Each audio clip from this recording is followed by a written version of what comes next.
स्वागत है आप सभी का आपके पसंदीदा यूट्यूब चैनल में। कैसे हैं आप सभी? आशा करते हैं सभी लोगों की अच्छी तैयारी चल रही होगी। ये वीडियो उन लोगों के लिए है जो यूपी में किसी भी एग्जाम की तैयारी कर रहे हैं, UP PCS, UP triple SC, UPSC या फिर बात करें लेखपाल की। वीडियो जितने भी एग्जाम में हिंदी से रिलेटेड चैप्टर पूछे जाते हैं, तो ये वीडियो उनके लिए बहुत ही इंपॉर्टेंट है। इससे पहले कि हम 1 से 40 तक के क्वेश्चन फर्स्ट वीडियो में बना दिए हैं। यदि आपने नहीं देखा है तो आपको उस वीडियो की डिस्क्रिप्शन में लिंक दे दी गई है, आप जाके वहां से देख सकते हैं। तो क्वेश्चन आज का पहला है, क्वेश्चन नंबर 41 है। कीर शब्द का अर्थ है कील, कीड़ा, तोता, हाथी। तो यहाँ पर कीर शब्द का अर्थ है तोता। कीर शब्द का अर्थ क्या है? तोता है। तो ये क्वेश्चन देख लीजिए आप, यूपी ट्रिपल एससी सहायक सम्मिलित सहायक लेखाकार व लेखा परीक्षक में पूछा गया है, वो भी 2015 में। क्वेश्चन नंबर 42 है। नग का अनेकार्थक शब्द नहीं है। आपसे एक रिक्वेस्ट है कि जब भी आप क्वेश्चन पढ़ा करें तो ठीक से पढ़ा करें। ये जो नहीं है ना, ये बहुत लोगों को आंसर गलत कर देता है। आप थोड़ा सा एक्साइटेड होकर नग देख लिए, अनेकार्थक शब्द फट से कुछ दूसरा लगा दिए। नहीं, यहाँ पर देखिए दिया हुआ नहीं है, तो आपको देखना है कि कौन सा नग का अनेकार्थक शब्द नहीं है। पर्वत, सूर्य, सर्प, हाथी। तो यहाँ पर जो पर्वत है ये नग शब्द का अर्थ नहीं है। बाकी सर्प है, नग का अर्थ सूर्य है, हाथी है। आपसे हम बता दें कि हिंदी का कुछ टिपिकल चैप्टर में से एक है ये। अनेकार्थक शब्द देख लीजिए, नग का अर्थ सर्प भी होता है, नग का अर्थ सूर्य भी होता है, नग का अर्थ हाथी भी होता है। तो आप सोच सकते हैं कि थोड़ा सा टिपिकल है, लेकिन अगर आप अच्छे से पढ़ेंगे तो ये असंभव नहीं है, आपको अच्छे से आ जाएगा। क्वेश्चन नंबर 43 है। गयंद। गयंद क्या है? बड़ा हाथी, बड़ा घोड़ा, जंगली भैंसा या फिर गैंडा। ऑप्शन नंबर ए सही है, बड़ा हाथी। बड़ा हाथी को क्या कहा जाता है? गयंद। ये क्वेश्चन यूपी ट्रिपल एससी कनिष्ठ सहायक परीक्षा जो कि 2015 में पूछा गया है। सभी के सभी लेटेस्ट क्वेश्चन है। क्वेश्चन नंबर 44 है। रसाल शब्द का अर्थ है आग, केला, पक्षी, चमक। तो यहाँ पर रसाल शब्द का अर्थ क्या है? आग। रसाल शब्द का अर्थ होता है आम। आम भी होता है रसाल का अर्थ, जल भी होता है। ठीक है, ये सभी के सभी रसाल के अर्थ हैं। जबकि रस और बात करें केला, ये रसाल का अर्थ नहीं है, पक्षी नहीं है, चमक नहीं है। ठीक है। क्वेश्चन नंबर 45 है। मूढ़ चेता। मूढ़ चेता क्या है? दूसरों को मूर्ख बनाना। मूर्ख जो बाद में चतुर बन गया हो, आलसी या फिर मूर्ख। ऑप्शन नंबर यहाँ पर डी सही है। मूढ़ चेता का मतलब होता है मूर्ख जो ऑलरेडी मूर्ख हो। ठीक है, किसी को बनाना अलग बात है, जब खुद ही मूर्ख है तो दूसरे को क्या मूर्ख बनाएगा। ऑप्शन नंबर यहाँ पर डी सही है। क्वेश्चन नंबर 46 है। इनमें से कौन सा शब्द अगला का अनेकार्थी नहीं है? इनमें से कौन सा शब्द अगला का अनेकार्थी नहीं है? आगे, आगामी, सामने का या फिर दुविधा। तो ऑप्शन नंबर यहाँ पर डी सही है, दुविधा। भाई इतना तो आप लोग जानते ही हो कि अगला किसे कहते हैं। अगला का मतलब आगे। जैसे कहते हैं आप कहीं कहीं आप बैंक में जाते होगे, कहते हैं कि अगला आदमी बढ़े तो हम बढ़े। अगला आदमी बढ़े तो हम बढ़े, यानी आगे वाला आदमी। आगामी का मतलब होता है कि अगला सत्र लगने वाला है, ऐसे बोलते नहीं लोग। और सामने का मतलब जैसे कहते हैं अगला व्यक्ति खड़ा है तो आप क्यों धक्का दे रहे हो। मेरी कोशिश है, शायद आपको मेरी ट्रिक खराब लगती हो, लेकिन आशा करते हैं थोड़ा सा भी अनुभव कम है, लेकिन अगर आप लोगों का सपोर्ट और आशीर्वाद रहेगा तो बहुत अच्छे से हम समझाने की कोशिश कर पाएंगे आपको। तो यहाँ पर ऑप्शन नंबर डी है। ऑप्शन नंबर यहाँ पर डी सही है। ठीक है, जो कि अगला का अनेकार्थी शब्द नहीं है। क्वेश्चन नंबर 47 है।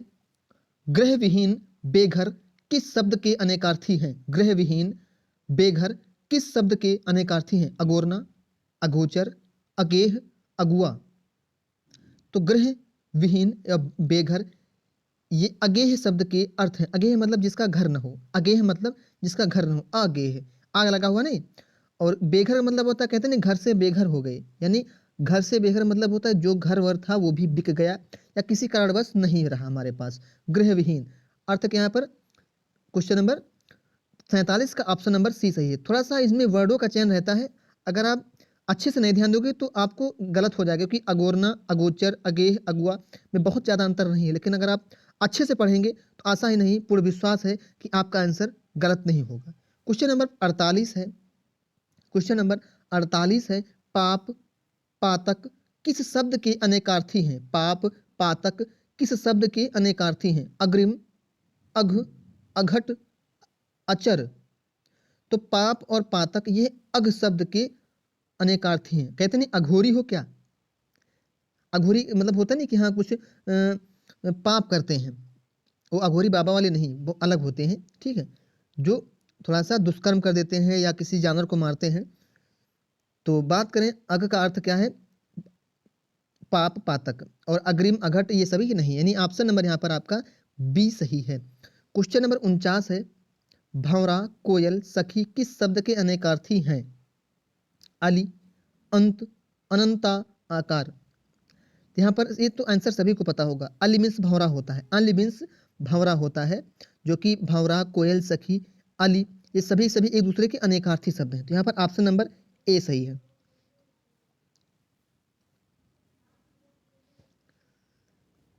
क्वेश्चन नंबर 50 है, कृष्ण, विष्णु, अविनाशी किस शब्द के अनेकार्थी हैं? कृष्ण, विष्णु, अविनाशी किस शब्द के अर्थ हैं? अतिथि, अच्युत, अनुरूप, अब्ज। कृष्ण हो गया, विष्णु हो गए और अविनाशी ये सभी के सभी अच्युत शब्द के अनेकार्थी शब्द हैं। ऑप्शन नंबर यहाँ पर बी सही है। क्वेश्चन नंबर 51 है, चंद्रमा, शंख, कपूर किस शब्द के अनेकार्थी हैं? चंद्रमा, शंख, कपूर किस शब्द के अनेकार्थी हैं? अब्ज के, अच्युत के, अनंता के या फिर आकार के? सही आंसर बताइएगा। ऑप्शन नंबर यहाँ पर ए सही है। ऑप्शन नंबर ए सही है। चंद्रमा, शंख, कपूर जो कि अब्ज शब्द के अनेकार्थी हैं। किसके? अब्ज शब्द के अनेकार्थी हैं। जबकि अच्युत क्या है? अच्युत जो है ये विष्णु, कृष्ण और विष्णु कृष्ण जी का ये पर्यायवाची या अनेकार्थक शब्द है। जो कि अब्ज क्या है? अब्ज है चंद्रमा, शंख, कपूर के अनेकार्थी हैं। क्वेश्चन नंबर 52 है, पानी किस शब्द के अनेकार्थी हैं? पानी किस शब्द के अनेकार्थी हैं? प्रतिष्ठा, पारा, युक्ति, दूध। प्रतिष्ठा जो है पानी की अनेकार्थी शब्द है। आप लोगों को पता होगा कि जैसे कि कभी कभी रामायण या कहीं देखा होगा कि हाथ में गंगा जल लेके या कोई भी जल लेके कहते नहीं हम श्राप देते हैं आपको, यानी प्रतिष्ठा होती है। उस जल में इतनी शक्ति होती है कि बहुत से लोग कसम खाते हैं कि हाँ हाथ में जल लेके बोलो, हाथ में गंगा जल लेके बोलो कि आपने ये काम नहीं किया है। एक छोटा सा एग्जाम्पल आपको दे रहे हैं। उसका मतलब क्या होता है? प्रतिष्ठा। यानी ऑप्शन नंबर यहाँ पर ए सही है। ऑप्शन नंबर ए सही है। क्वेश्चन नंबर 53 है, विधि शब्द का अर्थ कानून, दूसरा अर्थ क्या है? विधि शब्द का एक अर्थ है कानून, तो दूसरा अर्थ क्या है? कानून, कागज, सेवा, प्रभाव। तो विधि शब्द का एक अर्थ कानून, तो कानून का दूसरा अर्थ क्या है? कानून। ठीक है, कानून तो आप जानते ही हो। फन, फन शब्द का अनेकार्थी नहीं है। परिणाम, मेवा, लाभ, अर्क। फन नहीं, यहाँ पर फल होगा मेरे हिसाब से। ये हमको लगता है कुछ किताब में गलत लिखा हुआ है, फल होगा। फल शब्द का अनेकार्थी शब्द क्या होगा? परिणाम, मेवा, लाभ। अर्क, अर्क का मतलब होता है किसी का निचोड़ या कुछ दूसरा है। परिणाम का मतलब क्या होता है? कहते नहीं अगर आप अच्छे से पढ़ेंगे हम आप तो परिणाम अच्छा होगा। चाहे मोटिवेशन वीडियो देखो, कुछ भी देखो, कहते नहीं अगर कड़ी मेहनत करोगे तो उसका परिणाम अच्छा होगा। मेवा का मतलब क्या होता है? फल। यानी फल मतलब क्या होता है? मेवा। ठीक है, जो भी एक ये भी है कि मेवा जो होते हैं एक कठिन परिश्रम के बाद पहले फूल होता है, फूल के बाद इधर फल बनता है, फल के बाद इधर सूख जाता है, फिर वो मेवा बनता है, यानी काफी संघर्ष के बाद। लाभ क्या है? लाभ, लाभ कब होगा? जब आप कठिन परिश्रम करोगे तभी तो आपको लाभ होगा। अर्क यहाँ पर गलत है। ठीक है, तो ऑप्शन नंबर यहाँ पर डी सही है। एक कोशिश कर रहा हूँ आपको समझाने की, ठीक है, और मैं आशा करता हूँ कि इस वीडियो को बहुत से लोग देख रहे होंगे जिनसे मैं बहुत ही जूनियर हूँ। मैं ये नहीं कह सकता हूँ कि मैं सबसे नालेदार हूँ, मैं सबसे छोटा, आपका सबसे छोटा भाई हूँ। तो आपका आभारी रहूँगा, आपका आशीर्वाद पाने का आभारी रहूँगा। कोशिश करूँगा कि सभी लोग थोड़ा सा सपोर्ट करेंगे। क्वेश्चन नंबर 55 है, द्विज का अनेकार्थी है। द्विज का अनेकार्थी है, ये इंपॉर्टेंट क्वेश्चन है। इसके जस्ट पहले वाले वीडियो में पूछा जा चुका था। दांत, वस्त्र, जल, अंडज। तो द्विज शब्द का अर्थ है दांत। द्विज शब्द का अर्थ होता है हाथी। द्विज शब्द का अर्थ हाथी भी होता है, दांत भी होता है। ठीक है, तो ये आप याद कर लीजिएगा। क्वेश्चन नंबर 56 है, अब्ज, अब्ज शब्द का अनेकार्थी नहीं है। देख लीजिए यहाँ पर नहीं पूछा गया है, आपको कंफ्यूज कर सकता है। तो अब्ज का अनेकार्थी नहीं है कमल, चंद्रमा, शंख, वर्षा।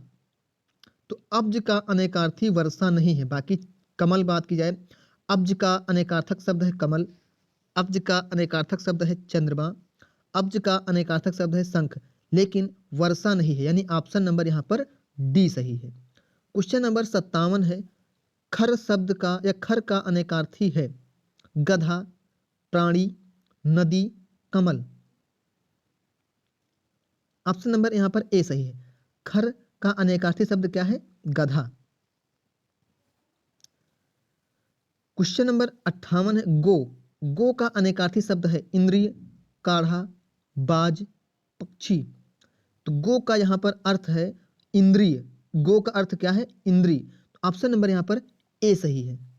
सभी लोगों से हाथ जोड़ के नम्र निवेदन है कि जो भी लोग वीडियो देख रहे होंगे, थोड़ा सा इस छोटे से परिवार को बढ़ाने के लिए अपना एक लाइक, और अगर यदि आप चैनल पर नए हैं, चैनल को सब्सक्राइब कर दीजिए और एक अच्छा सा कमेंट करिए, जिससे आपका इस छोटे से परिवार में बहुत बहुत आभार रहेगा। क्वेश्चन नंबर 29 है, सॉरी 59 है। क्वेश्चन नंबर 59 है, माफी चाहेंगे, थोड़ा सा 2 बार स्कैन हो चुका है। नाग शब्द का अनेकार्थी नहीं है। नाग शब्द का अनेकार्थी नहीं है हाथी, सांप, पर्वत, वाणी। तो नाग शब्द का अर्थ वाणी नहीं है। वाणी कैसे हो सकती है? नाग का अर्थ पर्वत है, नाग का अर्थ पर्वत है, ठीक है, और नाग का अर्थ हाथी भी है, नाग का अर्थ सांप है, लेकिन वाणी नहीं है। नाग का अनेकार्थी वाणी नहीं है। ऑप्शन नंबर यहाँ पर डी सही है।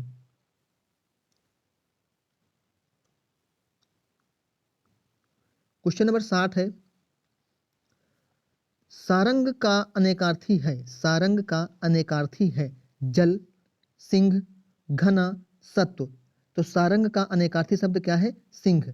सारंग का अनेकार्थी शब्द क्या है? सिंह है। ऑप्शन नंबर यहाँ पर बी सही है।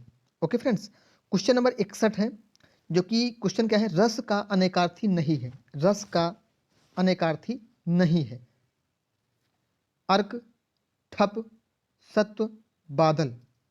तो यहाँ पर रस शब्द का अर्थ बादल नहीं है। बाकी रस का अर्थ क्या होता है? अर्क होता है। कहते नहीं, किसी चीज का अर्क निकाल लो, उसको अर्क मतलब होता है रस। और ठप भी होता है अर्क का रस, सत्व भी होता है, कहते नहीं अंगूर का सत्व। तो ऑप्शन नंबर यहाँ पर डी सही है, जो कि रस का अनेकार्थक शब्द नहीं है। क्वेश्चन नंबर 62 है, क्वेश्चन नंबर 62 है, अमृत का अनेकार्थी नहीं है। अमृत का अनेकार्थी नहीं है स्वर्ग, जल, पारा, दूल्हा। तो अमृत का अनेकार्थी शब्द नहीं है दूल्हा। दूल्हा कैसे हो जाएगा भाई? अमृत का अर्थ स्वर्ग हो गया। कहते नहीं कि अच्छे कर्म करोगे तो स्वर्ग जाओगे, एक प्रकार से अमृत का रूप है। पारा, पारा भी है अमृत का अर्थ। और जल, कहते नहीं जल, जल रूपी अमृत। आप देखते होंगे जब कहीं आप किसी मंदिर में जाते होंगे, ये धर्म से नहीं, किसी भी हिंदू, मुस्लिम, सिख, ईसाई, अपने जो भी आपका पवित्र धर्म में वहाँ जाते होंगे, तो जो भी आपका पीर हैं या महंत हैं, जल देते हैं थोड़ा सा प्रसाद, तो आप मस्तक पे चढ़ा के ग्रहण कर लेते हो। तो इसका मतलब वो एक प्रकार से आपके लिए अमृत समान होता है। उस जल को आप वेस्ट नहीं करते हो, बहुत ही अच्छा मानते हो। तो यहाँ पर ऑप्शन नंबर डी सही है। ओके फ्रेंड्स, क्वेश्चन नंबर 63 है, तरंग का अनेकार्थी नहीं है। तरंग का अनेकार्थी नहीं है स्वर लहरी, लहर, उमंग, पैना। तो तरंग का अनेकार्थी शब्द नहीं है पैना। तरंग का अनेकार्थी शब्द पैना नहीं है। यहाँ पर ऑप्शन नंबर डी सही है। क्वेश्चन नंबर 64 है, धवल। धवल का अनेकार्थी है निष्कलंक, आकृति, संख्या, बादल। तो धवल का अनेकार्थी क्या है? निष्कलंक। निष्कलंक जो है यह धवल का अनेकार्थी शब्द है। यहाँ पर ऑप्शन नंबर ए सही है। क्वेश्चन नंबर 65 है, पत्र का अनेकार्थी है। पत्र का अनेकार्थी है पत्ता, जल, वर्षा, पर्वत। ऑप्शन नंबर यहाँ पर ए सही है। पत्र का अर्थ क्या है? पत्ता। पत्ता तो आप जानते हो ना, जो पेड़ की पत्ती होती है उसे पत्ता बोलते हैं, जो कि पत्र का अनेकार्थी शब्द है। क्वेश्चन नंबर 66 है, बलि का अनेकार्थी है। बलि का अनेकार्थी है बलिदान, उपहार, कर, मंडल। तो बलि का अनेकार्थी शब्द मंडल है। देखिए, 99% लोग बलिदान करेंगे। 99% लोग क्या करेंगे? बलिदान करेंगे, क्योंकि बलि से बलिदान संबंधित है ना, लेकिन ये है नहीं। आप सही ऑप्शन क्या है? ऑप्शन नंबर डी है, जो कि बलि का अनेकार्थी शब्द मंडल होगा। क्वेश्चन नंबर है 67। क्वेश्चन नंबर 67 है परिकर का अनेकार्थी नहीं है। परिकर का अनेकार्थी नहीं है। कमरबंद, परिवार, समूह, छत्री। तो परिकर का अनेकार्थी शब्द क्या नहीं है? छत्री। परिकर का अनेकार्थी शब्द क्षत्रिय नहीं है। ऑप्शन नंबर यहाँ पर डी सही है। क्वेश्चन नंबर 68 है पयोधर का अनेकार्थी है। पयोधर का अनेकार्थी है स्तन, चंद्र, आँख, सोना। पयोधर मतलब होता है कि पेय पदार्थ, जैसे कि स्तन मतलब होता है जैसे कि जो भी स्तनधारी हैं, हम लोग भी स्तन का स्तन पान करके इतने बड़े हो गए हैं, ठीक है। तो इसको गलत सेंस मत लीजिएगा। जितने भी स्तनधारी हैं उनमें क्या होता है? दुग्ध होता है, ठीक है। एक पयोधर मतलब होता है पानी को ग्रहण करने वाला, तो पानी रूपी दुग्ध। तो ऑप्शन नंबर यहाँ पर ए सही है। माफ़ी चाहेंगे, कोई भी गलत वर्ड मतलब यूज किएगा, सेंस मत लगाइएगा, ओके। क्वेश्चन नंबर 69 है वस्त्र, आकाश, मेघ, बादल किस शब्द के अनेकार्थी हैं? वस्त्र, आकाश, मेघ, बादल किस शब्द के अनेकार्थी हैं? अंबर के, सारंग के, गो के, या फिर सभी गलत? ऑप्शन नंबर ए सही है। वस्त्र, आकाश, मेघ, बादल जो है यह अब अंबर शब्द के अनेकार्थी हैं। किसके? अंबर शब्द के। पर्यायवाची होते नहीं, मेघ, मेघ, गगन, अंबर, आसमान, वस्त्र, लेकिन ये अनेकार्थी शब्द है तो वस्त्र भी होता है अंबर मीन्स। यहाँ पर ऑप्शन नंबर ए सही है। अनेकार्थी शब्द का जो चैप्टर वाला है थोड़ा सा टिपिकल है, तो इसको अच्छे से पढ़ लीजिएगा। ये दूसरा वीडियो है, कोशिश करेंगे हम 3 से 4 वीडियो में सारा का सारा आपका सिलेबस पूरा कर देंगे। अगर आप अच्छे से देख लिए, और आप लोग अगर यूपी पीसीएस या यूपीपी की तैयारी कर रहे होंगे तो इतना आपको नॉलेज है, मुझे ज़्यादा बता देने की जरूरत नहीं है ना, उतनी मुझ में योग्यता है कि आपको हम बहुत ऊंचे तक समझा पाऊँ। लेकिन एक रिक्वेस्ट जरूर करेंगे कि क्वेश्चन का लेवल देख करके आप कमेंट जरूर करिएगा कि क्वेश्चन आज के कैसे लगे, वीडियो कैसा लगा। यदि आप चैनल पर नए हैं तो चैनल को सब्सक्राइब कर लें, साथ ही बेल आइकन प्रेस कर दीजिए। और सभी का सहयोग रहेगा इस छोटे से चैनल में। तब तक के लिए मिलते हैं नए वीडियो में, तो तब तक के लिए धन्यवाद। राधे राधे।